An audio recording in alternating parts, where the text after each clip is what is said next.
I felt genuinely awful. At the time it felt like failure, that it's entirely possible to pivot. Play hard, play fast, play tactically. Identify your bomb squad properly today. I'm Kate Oram, and this is Lessons from the Touchline. Right, quick question as always to start us off. Have you ever had to step away from something you loved, something you'd worked years to build and felt like it meant you'd failed at it? Yeah, me too. And I hope by the end of this one that you are going to feel differently about that. But first, rugby scoreboard. 2019 Rugby World Cup Final, South Africa versus England. Now, South Africa won that match comfortably, and a lot of the analysis afterwards focused on one particular decision their coaching team had made before the tournament even started, which was how they set up their substitutes bench. Now, this is genuinely one of my favourite bits of sporting strategy. Most teams, when they pick their replacements, go for balance. A few forwards, a few backs, cover across the positions in case of injury. It's sensible, it's acceptable. But South Africa did something completely different. They went 6-2. 6 forward replacements and 2 backs, which meant that deep into the second half, when everybody on the pitch was exhausted, running on absolute fumes, South Africa could send on 6 enormous, completely fresh forwards all at once and simply overpower whoever was left standing. It became known as the bomb squad, and it worked, and it won them a World Cup. And what I find fascinating about the bomb squad isn't really the tactics, it's the principle underneath it. Nobody on that pitch was expected to survive the full 80 minutes entirely alone. The whole system was built on the assumption that when things get hard, you need fresh, strong people arriving to stand next to you, not instead of you, next to you. A scrum is only as strong as the 8 players in it, and one person cannot hold that formation up by themselves, no matter how good they are.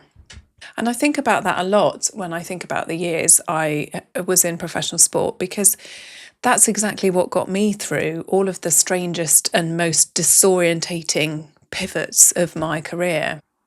And here's something I'm slightly nervous to tell you about, if I'm honest.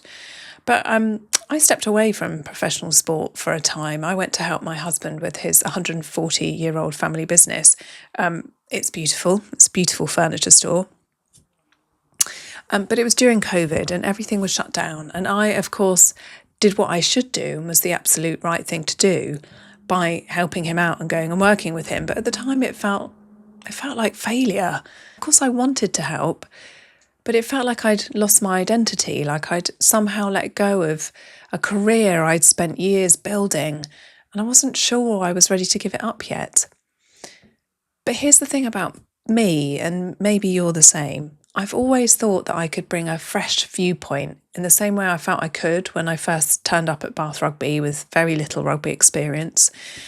So I looked at the shop and the brand through my own eyes as a shopper rather than as a person who'd always run it. And we relaunched the website within a couple of months to genuinely great success. And about a year after that, I realised our social media presence was pretty poor, if I'm being polite about it. We tried employing someone to run it for us and it wasn't a success.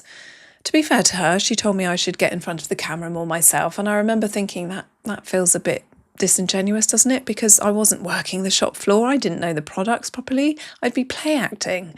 But after a couple more months of watching it go nowhere, I thought, right, fine, I'll do it myself. And I enrolled on a Reels course, booked a consultancy call with a specialist, and I went full bore at the whole thing. And within 3 months, I'd taken our Instagram followers from 2,000 to 10,000 to over 21,000. And sales through that channel were finally coming through. Now, I'm not telling you that to give you a social media masterclass, believe me. I'm telling you because it taught me properly in my bones that it's entirely possible to pivot. You can pivot your career, your business, your health, whatever it is, as long as you're willing to commit to it the way you'd commit to a rugby match. Play hard, play fast, play tactically. If you get hit, you get up. If the direction's wrong, you roll with it. Get out of the way and change course. And here's where the bomb squad comes back in, because none of that pivot happened with me doing it entirely on my own. My husband was there, right alongside me the whole way through. I wasn't holding up that scrum by myself. And that's your bomb squad, by the way. It's probably a mixture of family, your partner, a small handful of really good friends, not everyone you know, just the ones who'd ride or die with you and who'd do exactly the same for you. And here's what I want you to take from this today. First, on the pivot itself, honestly, don't be afraid of it. Stepping away from something doesn't make you a failure. It just means you have to move out of the way for a while to keep heading in the right direction.